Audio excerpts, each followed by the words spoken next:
My name is Emily, I'm 40, and my husband didn't just cheat on me, he got my own sister pregnant. Before I tell you how I systematically dismantled their lives and took everything they thought they were entitled to, let me know where you're watching from in the comments. It all imploded on our 5th wedding anniversary. That date, which I used to think of as a milestone, is now just a scar. I'd spent the entire afternoon orchestrating the perfect evening. I'd slow-cooked a beef bourguignon, his favorite meal, the kind that fills the whole house with a rich, warm scent. It was the kind of fancy, time-consuming dinner we could never afford when we were first married, living off my entry-level salary while he chased his dreams. I'd picked up a bottle of the good wine, not the cheap stuff we usually bought. I lit candles, the expensive tapered ones, and set them on the dining table we'd saved for a year to buy.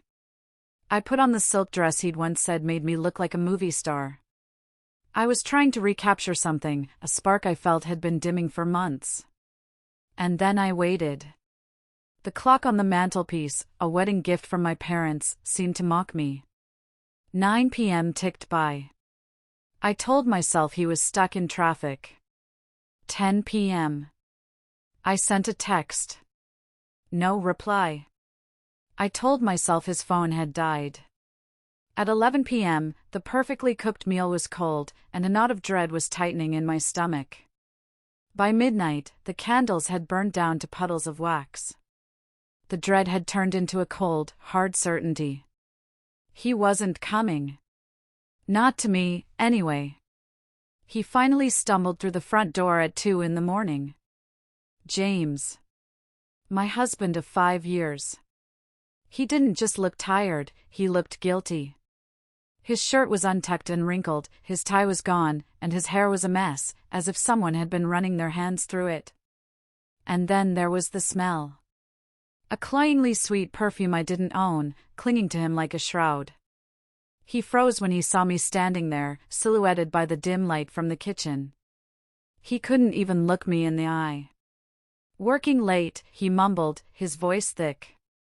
He tried to sidestep me, to make a run for the safety of our bedroom. I didn't move. I just stood there, a silent statue in my now wrinkled dress, blocking his path. Working late? I repeated, my voice dangerously quiet. On our anniversary, James? It was a client emergency, he lied, his eyes darting around the room, anywhere but at me. A huge deal. I couldn't get away. A huge deal, I echoed. I took a step closer, close enough to see a faint lipstick smudge on his collar. My heart didn't break, it felt like it was turning to stone. Was the client's name Olivia? The name hung in the air between us, heavy and toxic. He flinched as if I'd slapped him. That's all the confirmation I needed. The carefully constructed walls of his lies came crashing down. The whole story came tumbling out in a pathetic, sordid mess of excuses and half-truths. He'd been seeing my sister, my little sister Olivia, for 6 months. He said it just happened. He said he was confused, that he felt a spark with her he hadn't felt with me in years. He said he was going to tell me. He just needed to find the right time. The air left my lungs. The entire world just stopped. The flickering candlelight cast long, dancing shadows on the walls of the life I thought we'd built together, making everything look distorted and unfamiliar. In that suffocating silence, I felt something shift deep inside me. It wasn't sadness that was flooding my system, not the hot tears of grief. It was ice. A glacial coldness that started in my chest and spread through my veins, freezing everything in its path. He must have mistaken my silence for shock, for weakness. He must have thought I was about to break down, to crumble. Because then, he decided to deliver the final blow, the one he thought would shatter me completely.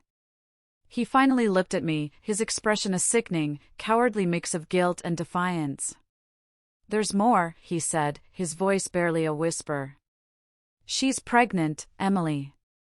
Pregnant. My sister was pregnant with my husband's child." The words didn't even seem real. It was a line from a trashy soap opera, not my life.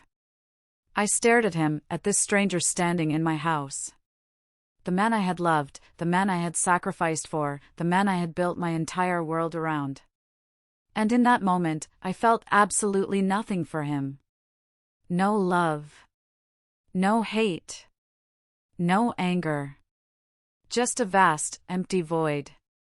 The part of me that had loved James, that had been capable of being hurt by him, had just been surgically removed without anesthesia. I took a slow, deliberate breath. My voice, when it came out, was not the shriek he probably expected. It was steady, level, and dangerously calm. Get out of my house.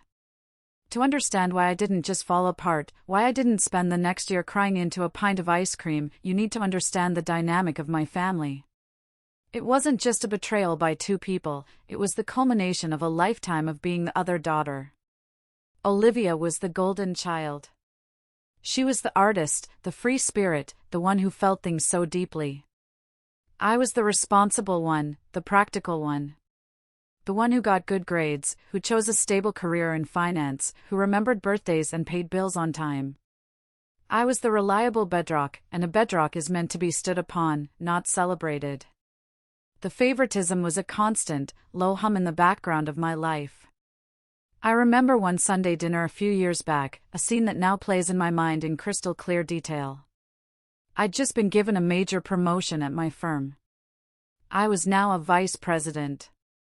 It was a huge step, the result of years of 60-hour workweeks and sacrificing my social life. I was so proud, so excited to tell them. I walked in, and the entire family was gathered in the living room, fawning over Olivia.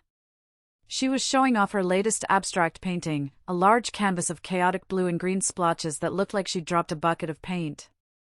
"Oh, honey, you're a real artist," my mother gushed, her eyes shining. My father nodded, beaming with a pride he rarely showed me. A true talent in the family. You see the world differently. When I finally found a gap in the conversation to share my news, the reaction was lukewarm. "Oh, that's nice, dear," my mother said, patting my hand before turning her attention back to Olivia's masterpiece. "A stable job. That's good for you." My father added, "Well, someone's got to be the sensible one, right?" My promotion, my years of relentless hard work, were reduced to being nice and sensible. It was always like that. My accomplishments were practicalities, hers were passions. And I, the sensible one, was always expected to support those passions. The most painful memory is the day James decided to start his own consulting firm. He had the vision, the charisma, but no capital. We were sitting at our small kitchen table, the one I'd found on Craigslist and refinished myself. He had his business plan spread out, his eyes shining with a dreamer's fire. "I just need a little more to get this off the ground, he'd said, taking my hands in his. "I'm so close. This isn't just for me, it's for us. For our future. Imagine it." I didn't have to imagine. I wanted to believe in it. I wanted to believe in him. So I did what I always did. I logged into my personal investment account.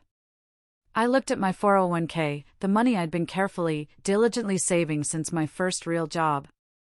It was my safety net, my independence, the money I'd earmarked to go back to school for my master's degree. I remember hesitating, my cursor hovering over the confirm transfer button. A knot of anxiety tightened in my gut. But I looked at James's hopeful face, and I pushed it down. I clicked the button. I sacrificed my dream for his. I thought that's what love was. A week after that horrible anniversary night, I had to go back to my parents' house to pick up some old photo albums and documents I needed. I had called ahead, hoping to just run in and out. But I should have known better. It was an ambush. When I walked in, they were all there, arranged in the living room like a tribunal. My mother and father on the sofa, and James and a visibly pregnant Olivia on the love seat opposite them. She was already starting to show, and James had his arm wrapped protectively around her. The scene was so grotesquely domestic it made me want to be sick. Emily, darling, my mother began, her voice dripping with that false, gentle sympathy she used when she was about to be cruel. We're so glad you came. We all need to be adults about this. I just stood in the doorway, clutching an empty cardboard box, the silence of the room pressing in on me. The walls were covered in Olivia's paintings. I couldn't find a single photo of myself. Your sister made a mistake, my father said, his voice stern, his eyes filled with disappointment, directed at me. People make mistakes. But now there's a baby involved. An innocent new life.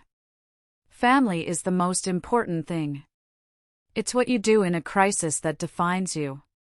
Olivia, for her part, just sat there, clutching James's hand, her eyes downcast in a perfect, theatrical imitation of remorse. She didn't say a word. She let them fight her battle for her, just like always.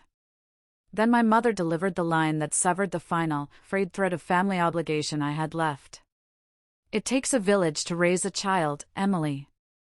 Olivia needs your support, not your judgment. She's fragile right now. You've always been the strong one. You need to find it in your heart to forgive them. Forgive. They wanted me to forgive. To stand by and watch my husband and sister build a life on the ruins of mine. To support them. To be the bigger person.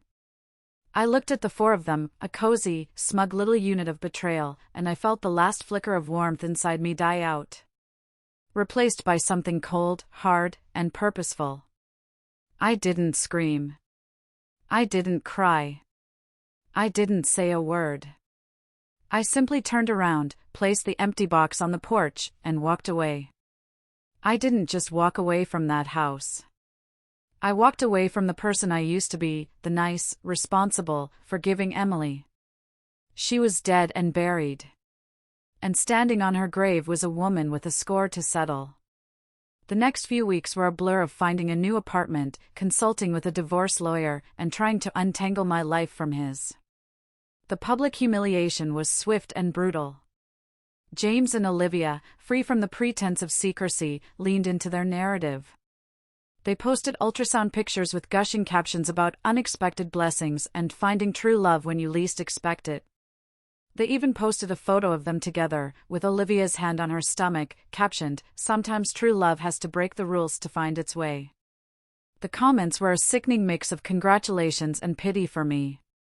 Mutual friends I'd had for years either picked a side, theirs, or just vanished into awkward silence. I felt like a ghost haunting the edges of my own life. I was at my lowest point, sitting on the floor of my sterile, temporary apartment surrounded by boxes I had no energy to unpack, when my phone buzzed. A text from an unknown number. My name is Nathan. I'm, or was, James's business partner. We need to talk. I think I have something you'll want to see. My first instinct was to block the number. I wanted nothing to do with James, his business, his life. But curiosity, a cold, sharp curiosity, got the better of me. What could his partner possibly want with me? We agreed to meet the next day at a small, anonymous coffee shop halfway between my new apartment and his office. Nathan was in his mid-40s, with tired eyes that had seen too much, but a firm, determined set to his jaw. He looked like a man who had been through a war.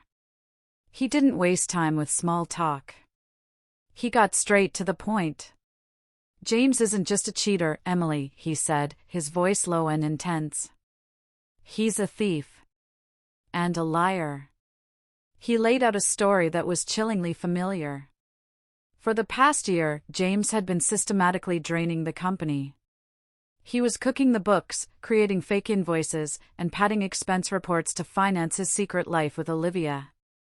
Fancy dinners, weekend getaways, expensive gifts, all paid for with company money. My money. Nathan's money. But it was worse than that. James had been planning to push Nathan out completely. He'd used a recent capital call, convincing Nathan and other investors to put more money in, only to use that influx to dilute Nathan's shares in the company they had built together from the ground up, effectively staging a hostile takeover from within. James had timed it perfectly, leaving Nathan with a pittance of his original investment. The news of my divorce was the final piece of the puzzle for him. He realized James was trying to clean house, getting rid of everyone he'd wronged all at once. "He betrayed us both," Nathan said, his jaw tight with anger. "He used your support to build the company, and he used my trust to rob it blind. He didn't just hand me a simple USB drive. It was more sophisticated, more damning. He slid a piece of paper across the table. On it was a long, encrypted password. This will give you a 24-hour window of access to the company's unscrubbed back-end servers," he explained. "The real balance sheets, not the fake ones he shows investors. The internal emails he thinks he deleted. The real-time logs of the wire transfers. It's all there. It's raw data, Emily. A chaotic mess. But I have a feeling you'll know what to do with it." He looked me straight in the eye, and I saw a shared purpose. I'm a numbers guy, but I'm not a fighter. I need an artist to turn this chaos into a weapon. That night, sleep was a forgotten luxury. I sat in front of my laptop, the glow of the screen the only light in my dark apartment. I typed in the long, complicated password. A world of numbers, spreadsheets, and file directories flooded my vision.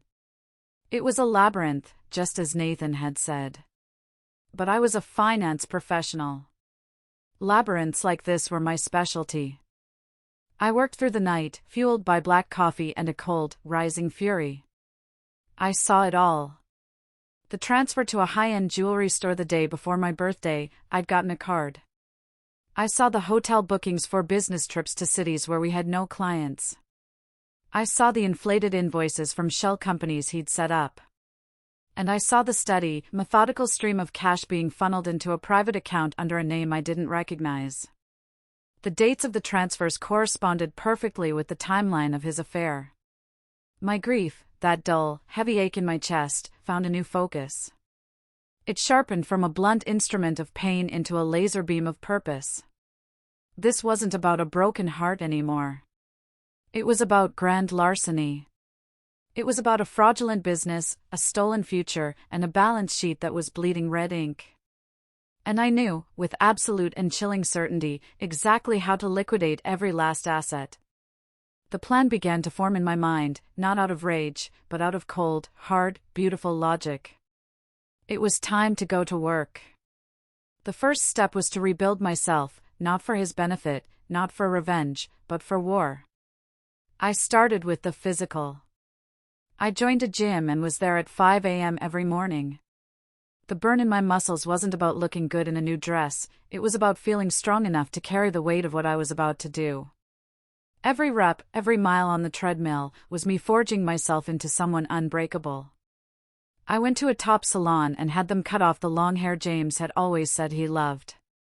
I donated it. I bought a new wardrobe, sharp blazers, tailored trousers, silk blouses.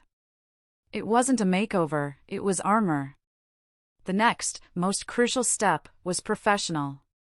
My old firm was respectable, but I needed a bigger platform, a bigger cannon. I needed to be inside a fortress.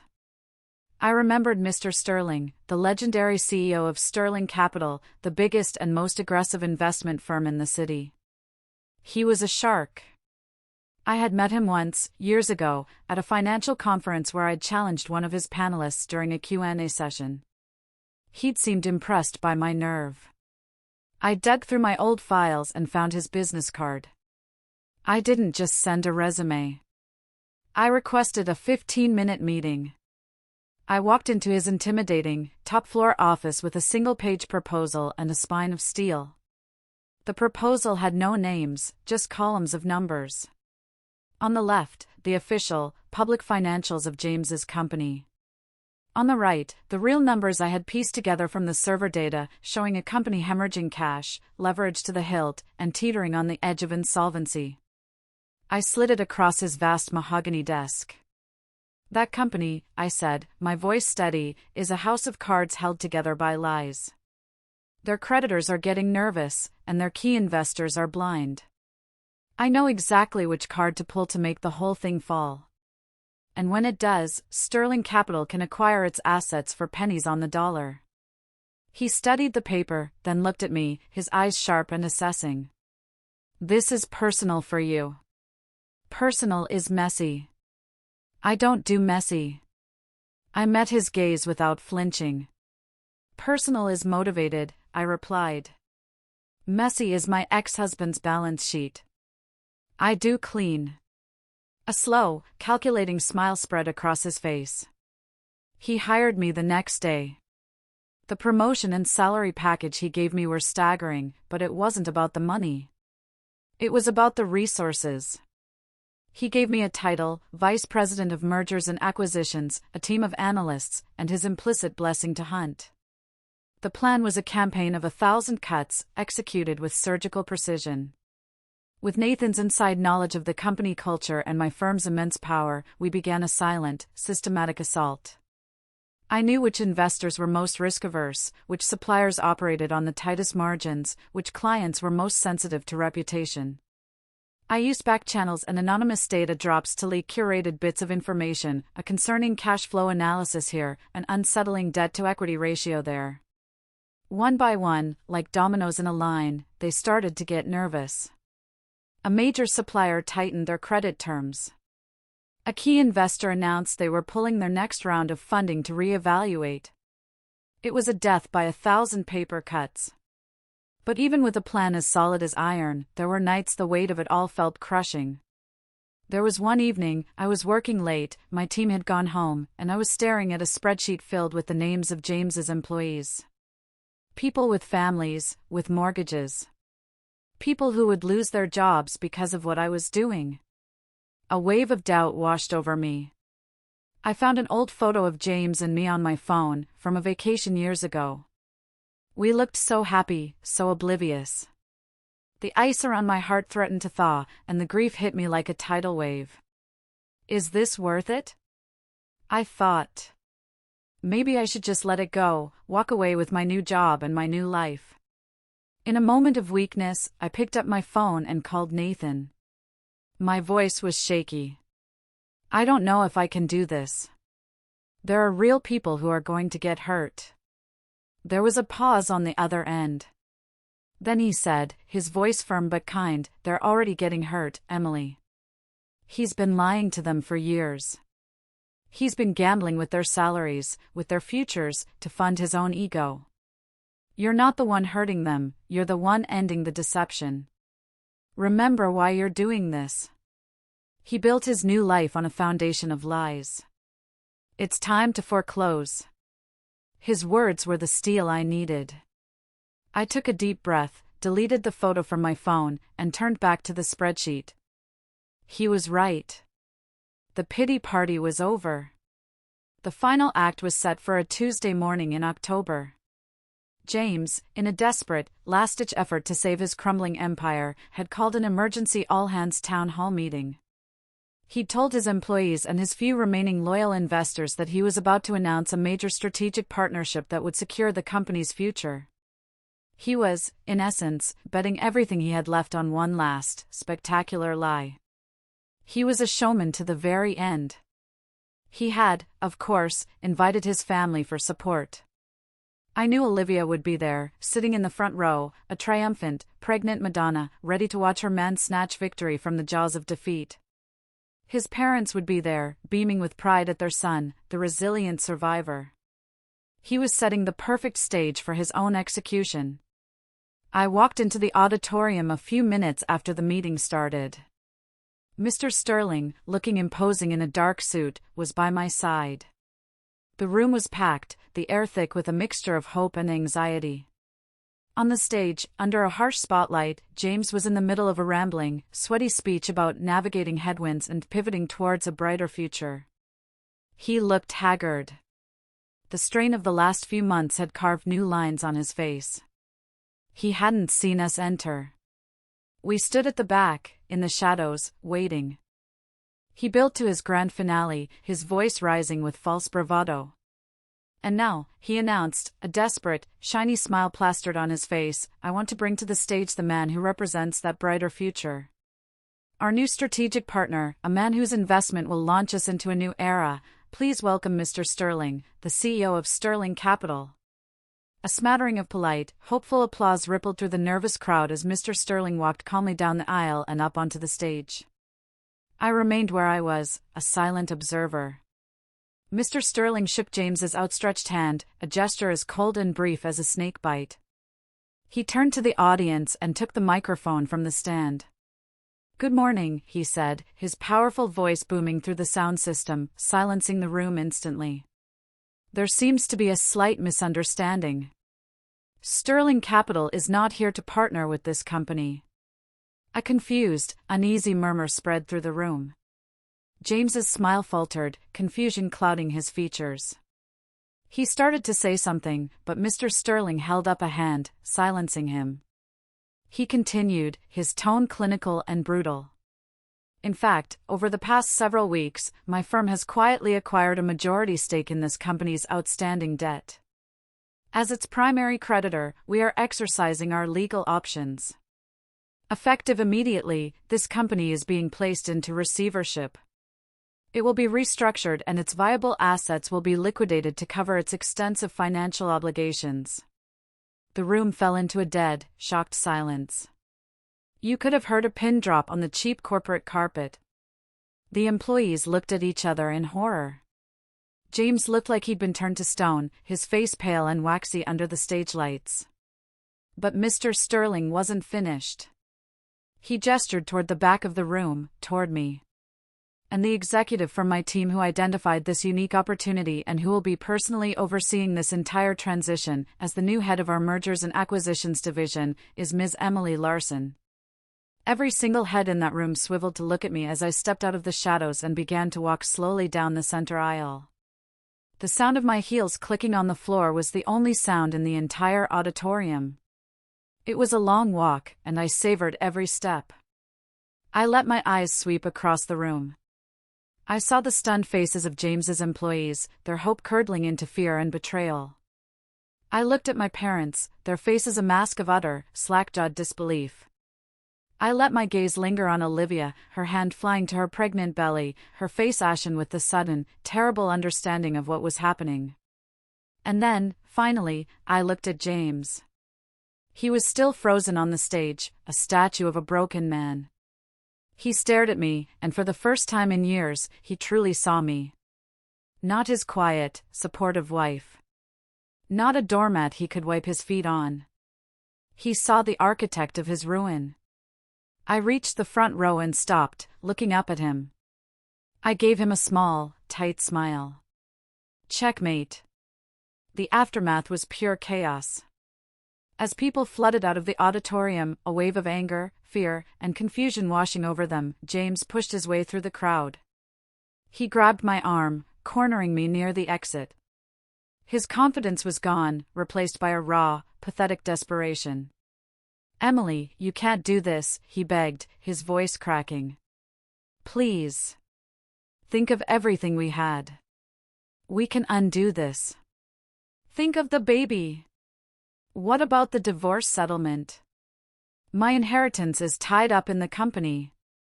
My lawyer will fight this, we can." I pulled my arm free from his grasp. I looked him dead in the eye, and the ice was back in my voice, colder and harder than ever before. "Your lawyer," I said, my voice low so only he could hear, "should be advising you on Chapter 11 bankruptcy, not a divorce settlement. This isn't revenge, James."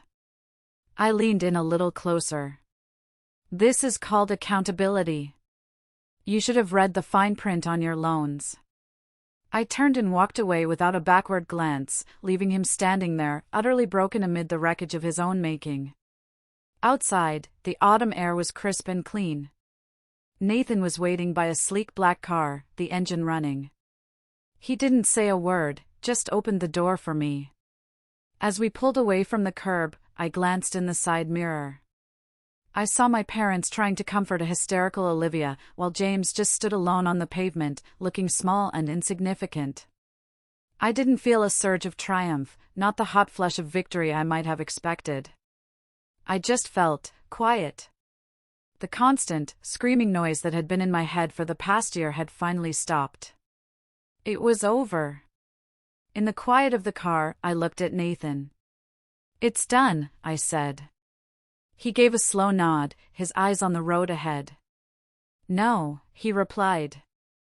"It's just begun." A year passed. Life moved on. The liquidation of James's company was messy and complicated, and the subsequent investigation into his financial fraud became a minor story in the business section. I heard through the grapevine that he avoided jail time but lost everything. His reputation was destroyed. Olivia had the baby, a little girl, and was raising her alone, struggling to make ends meet in a small apartment across town. They were no longer my concern. I poured all my energy, all my focus, into my work at Sterling Capital. My new, much larger salary was one thing, but the real power was in what I could now do with it. I had learned a hard lesson: financial independence is freedom. And I wanted to give that freedom to other women. With Mr. Sterling's enthusiastic backing and a significant portion of my own earnings, I established a foundation. We called it the Phoenix. Its mission was simple and direct: to provide financial and legal support for women whose careers had been derailed by a personal crisis, whether it was a messy divorce, a family illness, or a partner's financial betrayal. We offered grants to help with lawyer fees, to cover childcare during a job search, to fund a new business idea, to protect a child's college fund from being used as a pawn. At the Foundation's launch event, a small, elegant affair, I stood at a podium and told a version of my story, without using any names. "We are here," I said, my voice clear and strong, "for the women who were told their personal crisis was a professional liability. We are here for the women who sacrificed their own ambitions for someone else's, only to be left with nothing. We are here to provide the resources so they can not just rebuild, but build back stronger, on their own terms." Later that week, I had a conversation with Nathan. He asked me if I'd heard about Olivia's struggles. I told him I had. He looked at me, a question in his eyes. "What are you going to do?" The old Emily would have felt a pang of guilt, of familial duty. But I wasn't her anymore. "It's not for her," I said, my voice even. "It's for the little girl. No child should have to pay the price for the mistakes of their parents. And frankly, it's for me. It proves that what I'm building now is stronger than what I destroyed." The next day, I instructed the Foundation's administrator to do something. They were to find Olivia and send her a standard application package for a single mother's emergency support grant. It would come on official Phoenix Foundation letterhead. My name wouldn't be on it anywhere. It was an anonymous, clinical transaction. It wasn't forgiveness. It was justice, delivered impersonally, the same way a bank sends a foreclosure notice. It was my final, quiet move, closing a door I never intended to open again. Tonight, Nathan and I are in the house we bought together 6 months ago. It's a place filled with light and laughter, things I once thought I'd never have again. We were finally cleaning out the last few boxes in the attic when he found it, a small, dusty cardboard box labeled Memories. It was the last box from my old life. He held it out to me, his expression gentle and questioning. I took it from him. Inside was the framed wedding photo, a few old letters, relics of a life that felt like it belonged to someone else entirely. For a fleeting second, I thought about taking it out to the fireplace and watching it all turn to ash. But I didn't. "The only thing we should keep from the past," I said, more to myself than to him, "are the lessons." I walked to a corner of the clean, well-lit attic and placed the box on a high shelf. I wasn't destroying the past or burying it. I was just putting it away, acknowledging it was part of the foundation, however cracked and broken, that I had built my new life upon. It had its place. I closed the attic door, shutting the dust and shadows inside. Nathan was waiting for me at the bottom of the stairs. He took my hand, his grip warm and steady. We walked down together, into the bright light of our living room, where our future was waiting. And I felt, for the first time in a very, very long time, completely and utterly free. Thank you so much for listening to my story. It wasn't easy to share, but I felt it was important. My question for you is this: have you ever had to completely rebuild your life after a profound betrayal, and what was the first step you took to reclaim your power? Please share your story in the comments below. I promise I read every single one. And if this story resonated with you, please hit that like button and consider subscribing for more true stories. It really helps the channel. Thank you.